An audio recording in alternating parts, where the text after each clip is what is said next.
Crouse.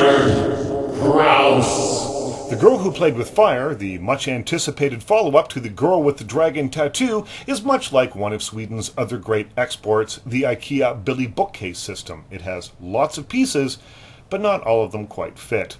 The story picks up a year after the Dragon Tattoo left off. Lisbeth Salander, played by Noomi Rapace, is back in Sweden after lambing it around the world. She's been deep undercover. Not even Mikael Blomkvist, played by Michael Nyqvist, knew where she was or what she's been up to. Of course, as soon as she touches down on Swedish soil, her life gets complicated, and by extension, so does Blomkvist's. She becomes the main suspect in a triple murder, and Blomkvist, trying to get to the bottom of the case, encounters human traffickers, Russian gangsters, motorcycle thugs, drugs, and even a brute with an unusual genetic disorder. These people lead very dramatic and very dangerous lives.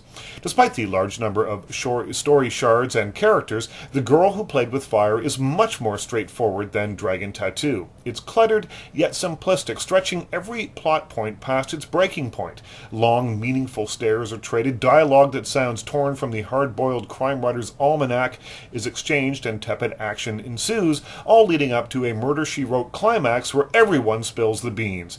It's a disappointment because even at well over 2 hours, Dragon Tattoo was gripping and exciting, but at just over 2 hours, Fire feels much longer. It's not as taut as Dragon Tattoo or as interesting.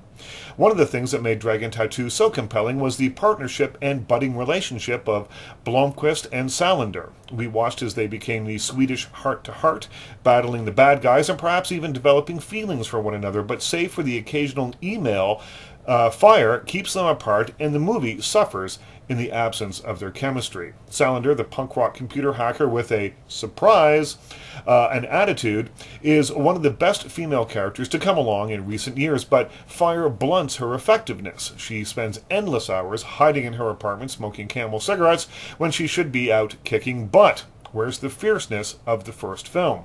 The film looks good, but director Daniel Alfredson keeps the austere look of the first film intact, which is a good thing, and on a technical note, some of the subtitles, though, are very hard to read. White letters on a white background, it's not such a good idea.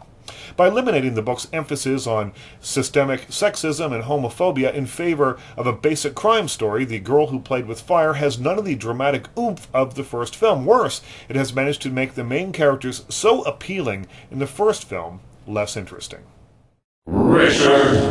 Crouse.